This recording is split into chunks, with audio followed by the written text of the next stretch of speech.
Good evening, everybody. Good evening. We have some breaking news coming out of Iran. We have breaking news coming out of Russia. What's going on, CC? How are you? What's the update on the surgery and stuff? Um, Another thing is we actually have live coverage right now for y'all of a bombing that happened in Beirut. Um, we are going to go over this today in the show. Um, this just happened. This is live coverage right now. What's going on in Barrett? Pray for the families, just everybody that's there right now. Hopefully nobody's gotten hurt. Um,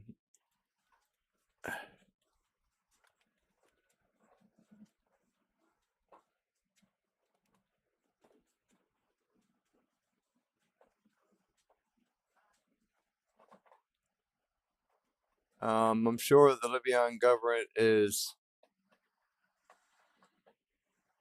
We got camera movement, y'all. I'm not sure if this is other bombing that's coming in. Let me check, see what's going on real quick. This is live coverage, y'all, about what's going on.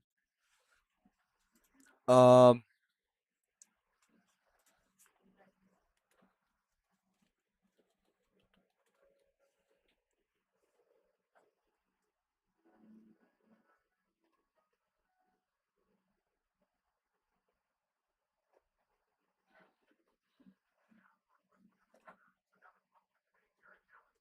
this just in that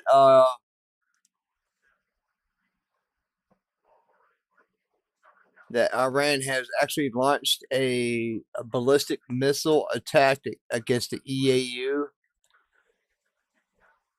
on its gas petroleum centers. Not for sure about casualties or anything that like that in that nature yet, but it is a massive strike. I will pull it up on screen here for y'all to see. Give me 1 second. All right. I don't know why it does it every time. All right, 1 second, y'all.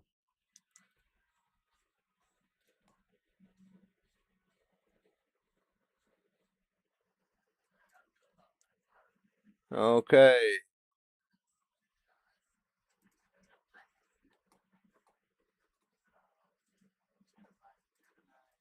There we go. As y'all can see here.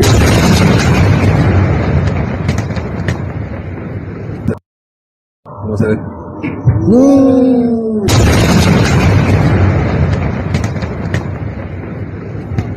¡Corre, guacho, corre! ¡Vas a hacer! Massive explosive there. ¡Corre, guacho, dale! La casa, la casa.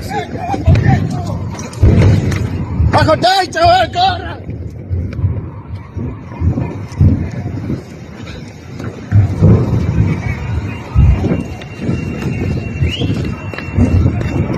Vamos, vamos, corre.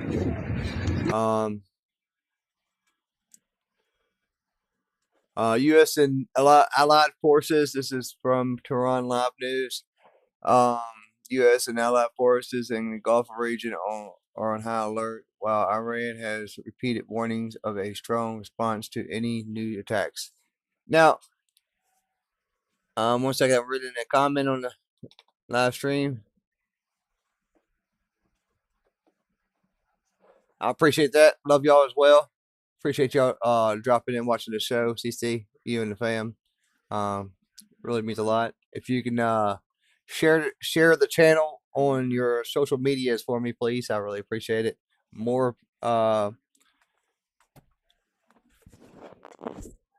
people knows about the channel, the better. That way, when we actually start getting live stream call-ins, that when we actually do shout-outs, people, their loved ones are actually watching when they do the shout-outs and saying that they love them and whatever on live air. It's something I'm trying to do just in case, people in the military that watches this show and they're across seas and they're trying to say hello and they just want to be surprised by their loved ones or something like that. they'll be able to do it. And if you just just want to do it too, if you know that one of your family members are actually watching the show, you can actually do as well. Call in on the show, tell me you want to make a request. Um,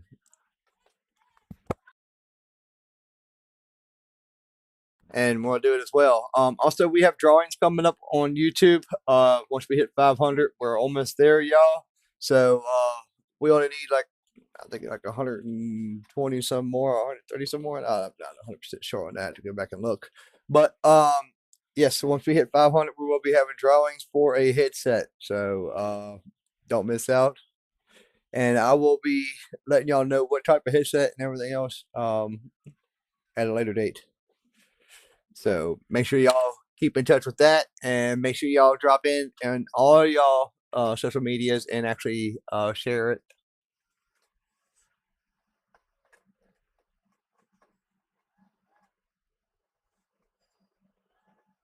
I'm sorry to hear that. Prayers out to Roxanne. Hope she gets better soon. She's been having some medical issues. She's diabetic as well, so hopefully everything works out with her.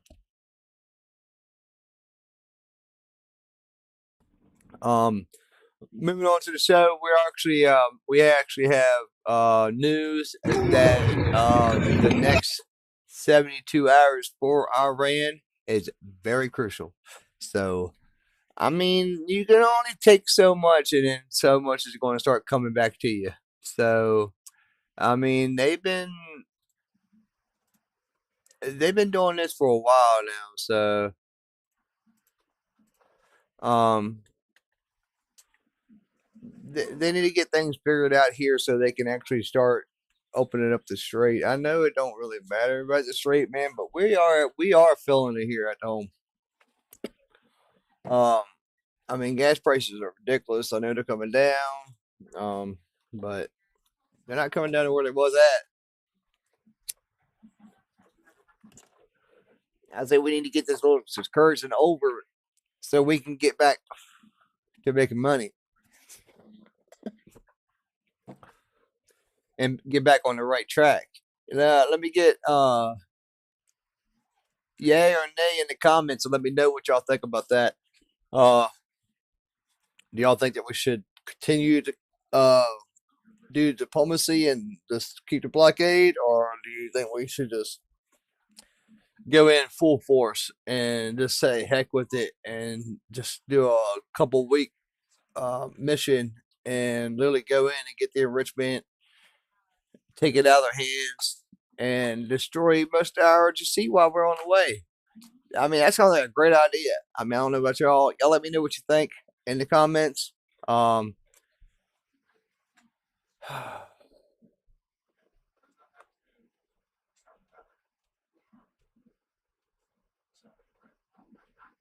right.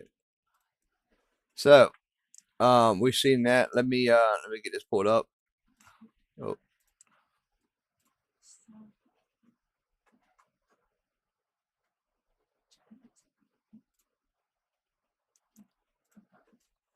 News out of both regions, Europe and the Middle East. We are currently seeing that Moscow's under a new massive Ukrainian attack as Putin has apparently started to panic as people are now calling him to basically leave office. We've also seen that U.S. forces are preparing to attack Iran allegedly in 72 hours this time, maybe so, give or take. And also a massive Iranian ship was seized near Hormuz today, and we have very big news, and it's good to see you all once again. And of course, we're going to be covering the past 24 hours of the news from around the world, actually 48 hours of the news from around the world, as we have been able to hear of significant developments within most areas of the world over the course of this day. We have been able to hear that within the area of Moscow, ongoing drone attacks in the city have continued to create massive damage, even larger than the prior attacks that we saw on Sunday, which were the largest to date at that time. The current pressure, damage, and destruction that's being seen throughout the entirety of the city of Moscow is leading some Russians and Russian military bloggers within the city to now demand for the open removal of Vladimir Putin and the replacement of him them with other officials within the Russian Federation. This is starting to show us that at the moment, the significant strain, fear, and destruction that's being caused within the city of Moscow is actually having an open effect on the Russian populace and their perception of the ongoing war, due to it now striking at the heart of where 10% of the entirety of the Russian Federation's population currently lives. Ukrainian drone strikes have also been able to land some significant damage in other areas throughout the Russian Federation, but most of these attacks are primarily being targeted at Moscow itself and not the periphery cities. We've also been able to hear in the meantime that air raid alerts were issued within the far eastern counties of Latvia, and also it appears that a Ukrainian drone was shot down today over Estonia. The Ukrainian Foreign Ministry has stated that this appears to be deliberate actions by the Russians to use electronic warfare to divert their drones into NATO airspace and also cause major diplomatic incidences between NATO and the state of Ukraine as a result of these actions, and the Ukrainians have sincerely apologized for these ongoing developments. We've also been able to hear additionally that the President of the United States has given a deadline once more to the Islamic Republic of Iran, and is stating that within the next 72 hours, the United States of America will be going to war with the Iranians if they do not meet the U.S.'s demands. At the moment, the Iranians have once again returned their own demands to the United States of America and have once again demanded for unconditional surrender once more, which is nothing entirely new at this point any longer, but once again showing us that the Iranians are not budging whatsoever from their current position in negotiations with the United States. And we have also seen that as of today, a major oil tanker of the Islamic Republic of Iran that was loaded at Karg Island has been seized within the Indian Ocean over the course of this day. Additionally, further information came out about the Baraka nuclear power plant attack, which was conducted in the United Arab Emirates last Sunday. And according to reports from the United Arab Emirates, the drones did originate from an Iranian-aligned Iraqi militia within the Republic of Iraq, apparently flying through Saudi Arabia and then making their way into the western area of the country's airspace, which is largely undefended at this moment. We've also been able to hear that another 6 drones have been shot down today, also fired by these Iranian-aligned Iraqi militias, still showing us at the moment that the Iranians are attempting to use their militia forces inside of Iraq as a decent enough proxy force to be able to conduct their attacks on other allied countries of the Gulf states within the region. We've also gotten further developments as well from the area of the Strait of Hormuz that U.S. intelligence has been able to find 10, and I repeat 10 mines out of the hundreds that are inside the Strait of Hormuz. We've also been able to see as well that that outside of that, the state of Israel has also stated that they're apparently getting ready for a continuation of the war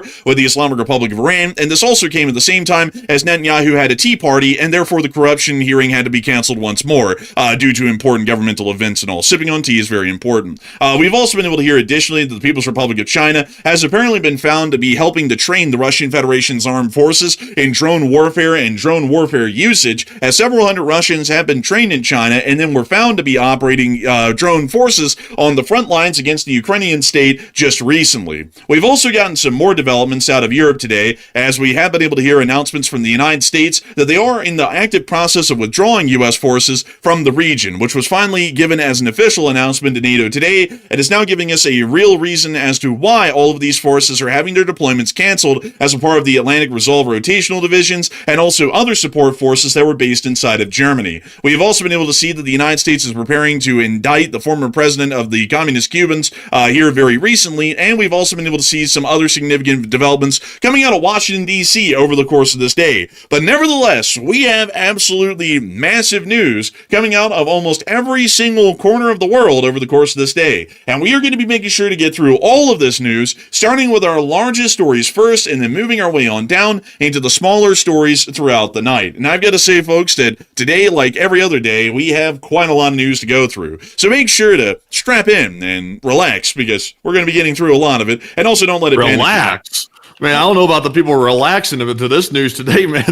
I'm not sure this is relaxing content, but I guess if they can, maybe that's a good thing. Man, in the words of some wise philosophers, it is what it is. And so, I mean, there's not really a lot more that we can do rather than hear about it and cover it, I suppose. So make sure to relax, folks. Don't take anything too seriously. It's only all of our lives hanging in the balance, so don't worry too much about it. We're just going to make sure to cover it in a very chill, lo-fi, hip-hop kind of a way. But moving us on into all of the major news that we have been able to hear over the course of the day, we are immediately going to be moving into Eastern Europe, and particularly to the capital of the Russian Federation, Moscow, which has been under a continuous Ukrainian drone attack for for the past 72 hours since Sunday, we have been able to see that, well, actually, really more so, it's been longer than 72 hours, as the attack has been going on for about 4 days straight at this point. Information has continued to unfold around the Moscow area that Ukrainian drone attacks are still making their way deep into the Moscow air defense perimeter and are continuing to hit targets throughout the entirety of the Moscow metropolitan area. There is a significant amount of damage that was caused in the first round of attacks, and we've also seen some subsequent significant damage being caused in the second, third, and fourth attack waves that have continued to hit the area around the city of Moscow. We have been able to see some of this footage here, also showing us the ongoing Russian air defense, which is attempting to shoot down some of these incoming drones, but a decent amount of them has still been making their way well within the Moscow air defense perimeter and hitting the targets that were their initial attempted targets when they were launched from Ukraine. We can actually see in this clip here a Russian air defense missile reaching a Ukrainian drone and shooting it down at a high altitude over the city. This man has a way with words. He's Man, this guy really is a poet, man. He's out there like that TikTok song going, ooh, oh, ooh. Man, like, it's like, you know, he's really doing something with it. We also were able to see another clip as well, showing the drones coming on into the Moscow area, which we could see right here. There's one right on the side of the highway. Kind of see it right there. There it is. He zoomed in now. wow. Really kind of erratic, actually. It's kind of like gaining and losing altitude. Also, what's interesting is that it's actually following this highway in, so it looks like whoever is the drone operator, they're apparently using visual navigation aids, like this highway as a landmark, to be able to just fly straight into the city by just traveling northbound along the highway and on into the city of Moscow. This is also quite interesting as well, because we're starting to note that these drones are operating at significantly lower altitudes than we've seen before, usually for connectivity purposes to make sure that the drone is able to be connected to their operator back in Ukraine. These drones usually fly at an altitude of about 500 feet. This one appears to be flying at an altitude of 200 feet or less, and is almost on the ground as far as the height is concerned, and literally flying up the highway and on into Moscow. And some of these attacks, like we've been saying, were causing major damage in their prior waves, and we have been able to hear clear information about the Moscow oil refinery, which has halted operations after the Ukrainian drone attack, which originally hit it on Sunday, according to Reuters reports. A source said the strike did not cause critical damage to the processing equipment, but the facility was temporarily stopped to reduce possible risks. This is more so a Russian governmental statement, if any, to make it sound like the damage may be minimal, or may have been mitigated to the point it's non-existent, but we were already able to confirm when the attack actually happened that there was smoke and fires rising from the area of the refinery site, which was giving us more than enough evidence at that point that the refinery had been hit hard enough that it was most likely going to be shut down for some time, as some components of the refinery must have been damaged for there to be an ongoing fire, and repairs would have to be effected. We then saw today that apparently another Ukrainian drone has hit another Russian warehouse, from what we have understood, and we were able to get video evidence of the large warehouse fire that was caused as a result of this explosion on the warehouse facility, which we could see in this clip. Quite a large one. Yeah, I would say so. It's a huge fire right there. They said it was caused by a drone attack, or was that just a random combustion, I guess you could say? They say it was an explosion, but considering that this explosion happened in the midst of the ongoing drone attacks, it's fairly likely that it was a drone that was apparently not identified or seen, and it exploded onto the warehouse and caused it some significant damage. We've already seen that in prior times, by the way, folks, to give a little bit of clarification as to why I'm saying it's a drone attack. We have seen that in prior attacks throughout the Russian Federation, some warehouses have actually become targets of the Ukrainian armed forces for housing significant amounts of Russian military equipment in civilian infrastructure and facilities, and so for that reason, an attack and large fire on a warehouse in Moscow wouldn't be out of the question, as we have seen that Ukrainian drones have gone out of their way to attack similar warehouses throughout the rest of the Russian Federation and cause major damage to them if they're housing any sort of critical components or subcomponents that would be necessary for war production within the Russian Federation. We also get to see another clip and video of it here as well, showing us the absolute scale of this fire, which, mind you all, did happen in the midst of the ongoing drone attacks over the course of this day. Oh, and I hear some drum and bass. And we can see the fire there once again on the side of the highway. And I gotta say, folks, I think that the city of Moscow, the people of Moscow, are really starting to get a good glimpse of what the war is really about. They're starting to see what the Ukrainians have gone through for about 4 years. Warehouse fires like these are really helping to get the picture home of what war actually looks like. It's not a whole bunch of Russian soldiers, firing their AKs, standing in the wide open with the Russian flag flying behind them like they show in their crappy propaganda. It's more so just things being burned to cinders and really nothing being left over once the war concludes. And we can also see this fire from a distance right here. Quite the significant. It doesn't seem like Moscow is as resilient as other parts of Russia to these attacks. I'm already seeing, and we'll get into it here in just a minute, that the Russians in Moscow are already complaining and acting like the world is ending because of the result of these recent attacks. So, it seems like Zelensky was kind of predicting himself. It seems like the Muscovites, as they call them, pretty much can't take the heat. It doesn't really seem like they can take the heat, pun intended, because they are generally showing a very thin aversion, well, a very significant aversion, to put it in the right way, to these attacks that are currently happening on Moscow. And to give you all a little bit of a population demographic understanding of Russia, which is very important to understand, Moscow and St. Petersburg are completely different than any other city in the Russian Federation. Most of the Russian Federation, unlike what people would tell you in propaganda, is generally financially run to the ground and is impoverished for the larger part. Most Russian citizens would live in what we would consider to be an abject state of poverty. The only places that you do not see this as a commonality, and when I mean a commonality, they just live right above the threshold of being impoverished, are places like St. Petersburg and Moscow, which are considered to be financially of great fortune in the Russian Federation compared to their other counterpart cities. This is because the Russian Federation puts most of their resources, tax money, and efforts towards these two cities, as Moscow and St. Petersburg account for about 15% of the entirety of the nation's population, meaning that it's incredibly important to keep these cities well upkept and to also keep them in good graces for the larger part for the Russian government's sake, considering that most of their governmental apparatus is run out of St. Petersburg and Moscow. More importantly, this also means that the citizens of a city like Moscow have an expected higher quality of life, and also are generally more detached from the harsh realities of living in Russia than most of the other cities that we have seen attacked throughout the years of war that's been going on. A city like Kazan might be a little bit miffed that they got bombed, but it's not going to be too much because, the gangs are shooting each other on the streets every day in Kazan, so it's not that much different than something like that happening. In Moscow, however, there's a much higher expectation because they're higher class than the rest of the Russian citizenry, and therefore have, like I was saying, a higher expected result of how their life is supposed to turn out. And drone attacks and massive fires enveloping the entirety of the periphery of the city isn't exactly how they consider, or what they consider to be, a high standard of living.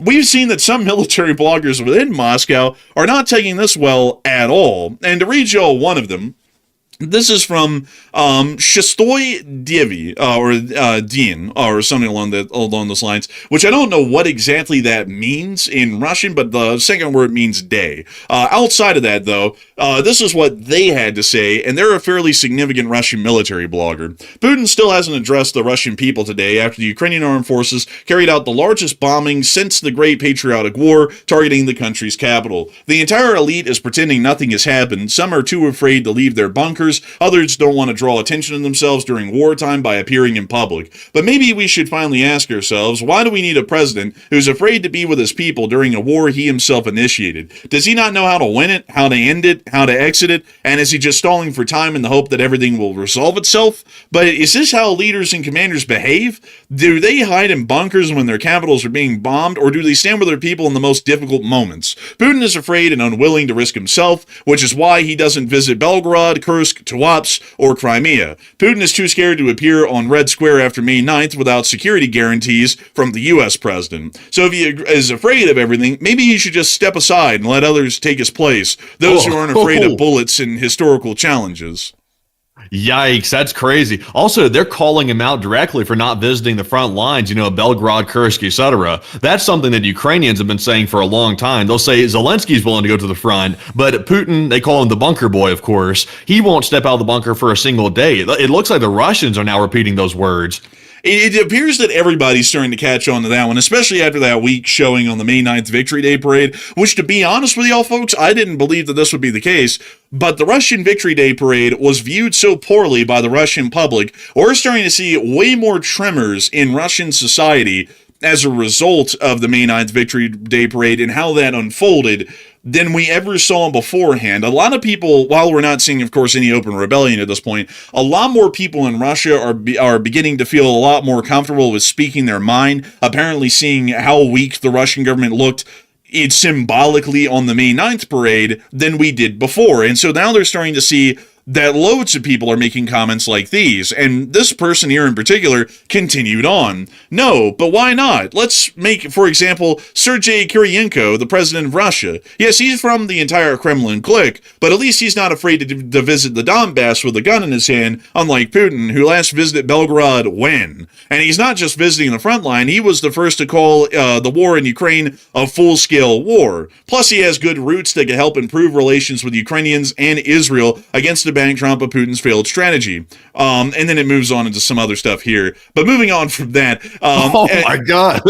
Oh my goodness. This person here, I tell you what, they're not beating the allegations. That's for damn sure. I'm not going to lie, folks. I mean, how this is written, it sounds very much like a war-hungry Russian wrote it, so it's showing us that even the jingoists in Russia aren't really that happy with the whole deal of how this has turned out. And Prigozhin wasn't Russian either, but that didn't stop him from defending the Russian people and army and standing up against the thieves who were plundering the Russian defense ministry and army. I gotta tell y'all, folks, the ghost of Prigozhin is coming back to haunt Putin for the rest of his life. I literally think, folks, until the day that Putin dies, every time Putin is brought up, Prigozhin is going to be brought up in that conversation at some point somewhere, because that was the worst mutiny and the worst failing of their control in Russia that's ever been seen in modern history. If the leader finds his Monomax cap too heavy and is afraid to sit on the throne, maybe it's time to voluntarily give up his royal crown and pass it on to more worthy people.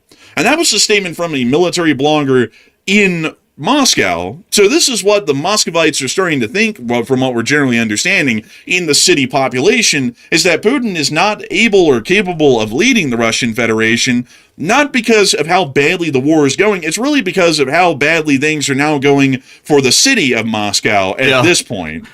Yeah, that's the crazy part. It's like it's about to be the fifth year. I'm not sure how close we are to the fifth year right now of this war, but it's like this war has been going badly for Russia for a long time. It hadn't suddenly changed that way. It's been going that way. And also, the Russians are fabricating all these successes on the front lines, and meanwhile, the Ukrainians are literally filming the Russians withdrawing from several areas of the front. And even the Russian soldiers are starting to call that out on Telegram. They're starting to post pictures showing that they're actually withdrawing when the commanders are saying that they're holding their ground, which that's not the first time Russia's done that. They've lied about many so-called advances that are not even true. They're just completely fictional. But now that Moscow's getting attacked, now all of a sudden these elites seem to have like 2020 vision all of a sudden, now that drones are visiting their city on a daily basis.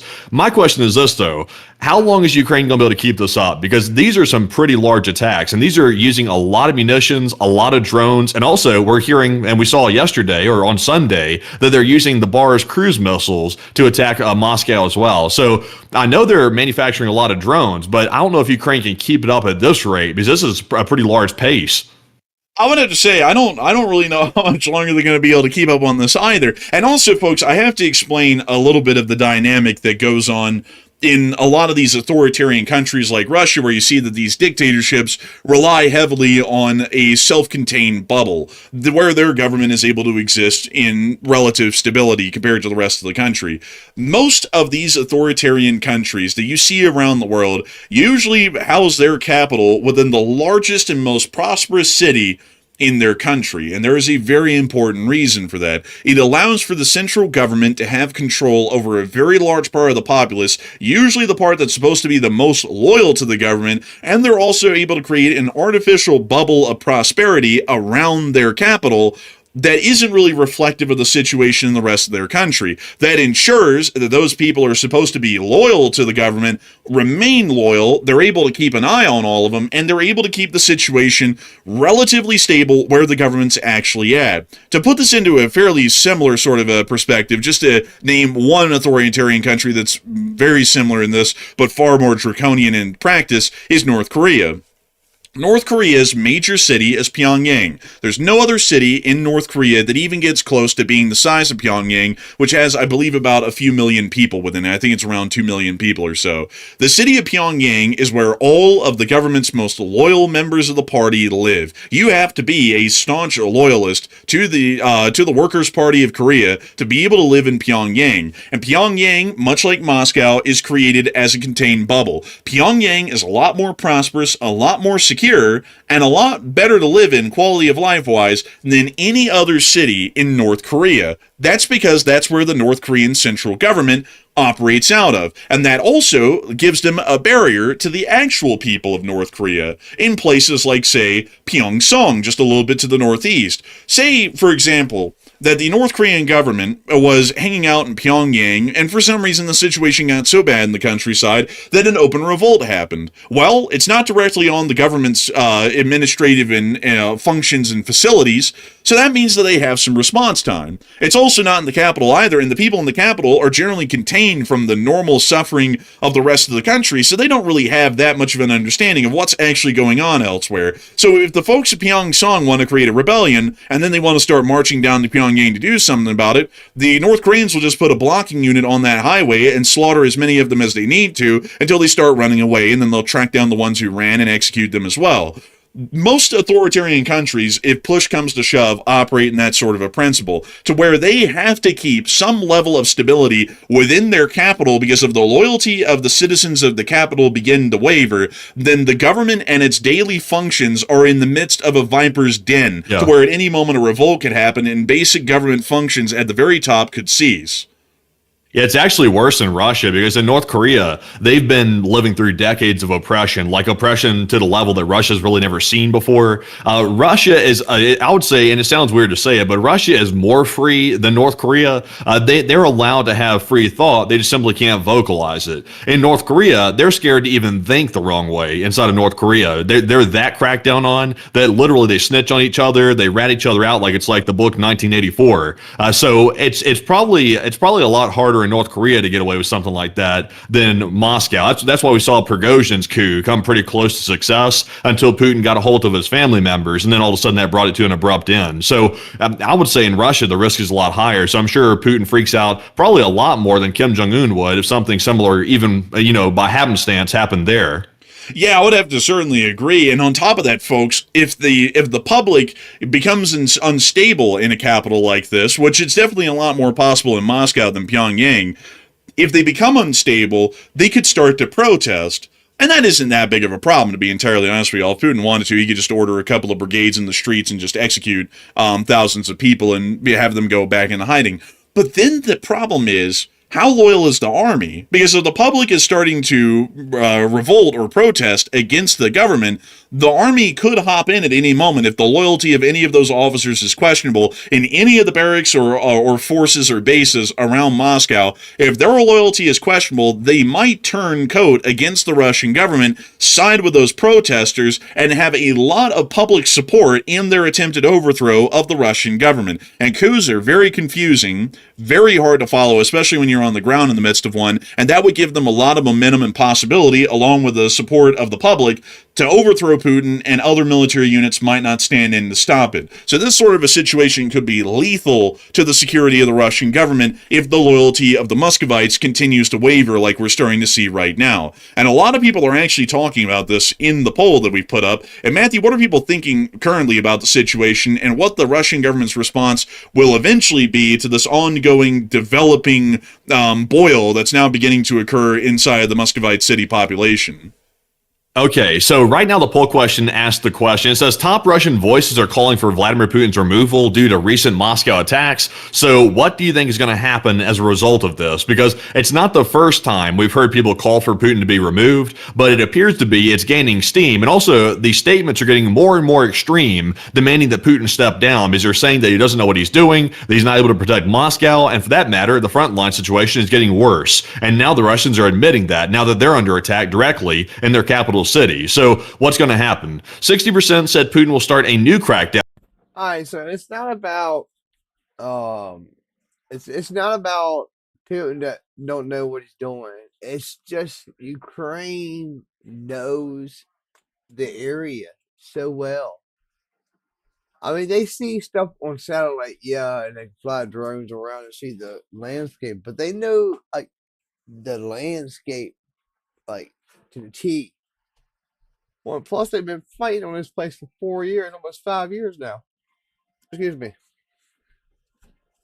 It's insane.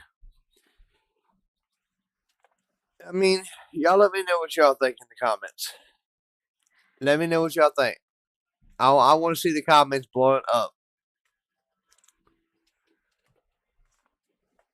In a purge of the Russian government and perhaps some of these bloggers that keep putting this out, while 24% said nothing will happen, it's simply all noise, and 12% said the Russian citizens will start to rise up.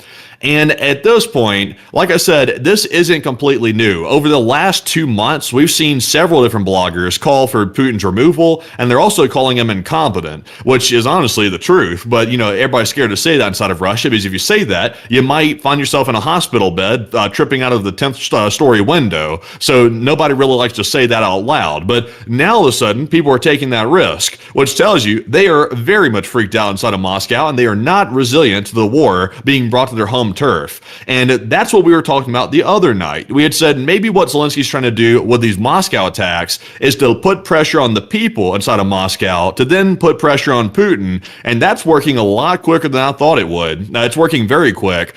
This only started a handful of days ago, and we're already seeing those in Moscow start calling for Putin's removal from office, which is very fast. So I think Putin will likely, I'll be honest, he's already really started a crackdown. He tried to crack down on the internet. He cracked down on VPNs and Telegram. That really didn't go anywhere to a large degree. We're still seeing the Russians use Telegram and all kinds of other messaging platforms. So that was kind of a failure. I think at this point, we might start seeing the Russian citizens get so upset and so freaked out that they start banding together. But the question is, though, is it going to be enough to actually cause a change? And that's questionable, to say the least. But Enforcer, what say you? I'd have to say that I think that there's probably going to be another crackdown or a purge that's going to start happening, more so relegated to the Moscow city area than anything, and the commanders of the units within that area, because Putin is most likely understanding the situation is getting fairly fragile. Even the Russian state media is starting to report that his approval rating is dropping, which has to take a lot. It takes, or mountains and earth moving to have the approval rating drop in Russia, because they're rigged from the start, so they never accurately show how popular Putin really is with the public, which is probably not that popular at all. And so if they're showing a drop, he's probably completely lost any popularity in Russia, and now he's losing it in Moscow, where it would matter the most. If that is the case, and political instability starts to become a norm in the city, Russian governmental operations could be a significant jeopardy of stopping anytime soon. With any protest that is sustained in the streets, there is the chance that a rising brigade commander somewhere out there in the Moscow military district and in the Moscow area might try and take advantage and join the protesters in working against the central Russian government. If that happens, it's going to turn into absolute hell in Moscow. There's either two choices at that point. Putin can either try and hope that there are other commanders that are loyal to his government in Moscow to attempt to fight in the streets and put down any brigade that joins the protesters, or he can try and create some sort of a compromise with the protesters, but historically, that has never proven to be successful in the long term. The Tsarist government did that with the reformists in Russia right before they were executed by the Bolsheviks. The French government did that during the French Revolution under King Louis XVI to try and appease the French public in the Third Estate that was rising up at the time, and that didn't really work either. And so compromises really don't work. And then his third option would be to just step down and basically go into exile voluntarily, which I'm not really sure if Putin would be a big fan of that, and to be honest with you all, he wouldn't. So this is becoming a fairly concerning situation for him, and he's going to have to try and find a way to control it. That means that his option is to start purging military commanders around Moscow. If we start to hear soon about brigade commanders in Moscow, or regimental commanders, which is the usual Russian structure even today, being dismissed or removed from their positions at a larger rate than normal, that's going to give us an understanding that he's trying to hedge his luck by putting loyalists in charge of these regiments around Moscow in the hopes that they won't turn against him at the last minute to be an opportunist. You know what's wild though? Nobody's really making that big of a deal out of it, but Putin is not only having a frontline failure. Like when I mentioned it a moment ago, that he tried to crack down on VPNs and also these messaging platforms like Telegram, that backfired so badly. All that did was hurt Vladimir Putin's opinion, his approval rating in the public. That's all that did. It hurt his approval. He didn't successfully crack down on the VPNs, and people found a way around it. So it's like all that did was piss people off, and he didn't create the firewall because what he was trying to do is he was trying to replicate the Great Firewall of China, basically. That's what he was trying to do inside of Russia, and that has been a massive failure. Like, I mean, look at all the Russians still posting on Telegram. They have not been able to block any of these platforms whatsoever. So, I mean, at this point, I'm not sure what Putin's left with. At this point, he's left with the old ways of taking people out left and right, like assassinating people. That's what Putin is left with at this point. That's nothing new to him, of course. They've done it all the time inside of Russia. That's a normal mode of business. But, you know, that was a huge failure. It is a significant failure. I also saw someone say in the chat, no serious top officials are calling for Putin to be removed. Well, that never happens.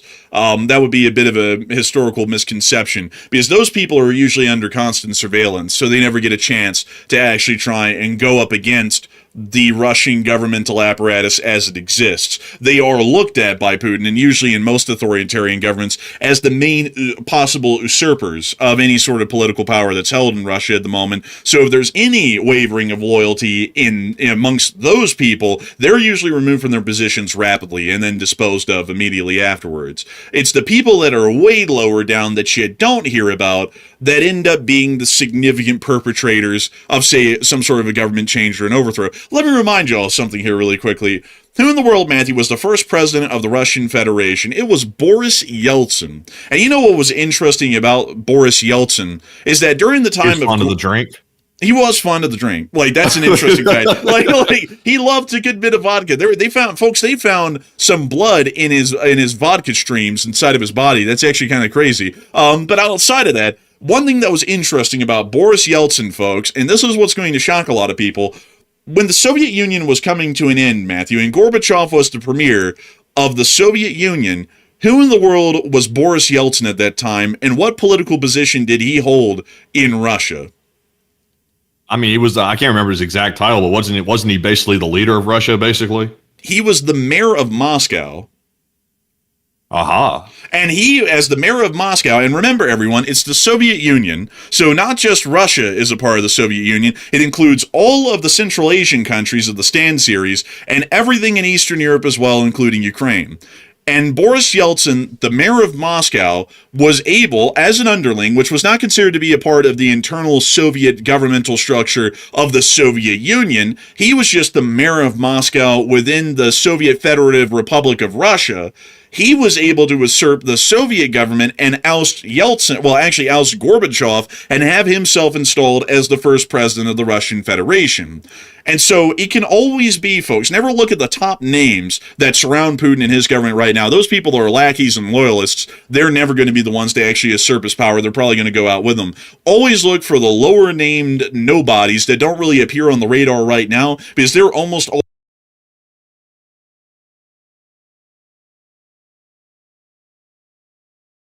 And he's right about that. He is definitely right about that. Well, we want to cut the show short tonight, y'all. We have something that came up.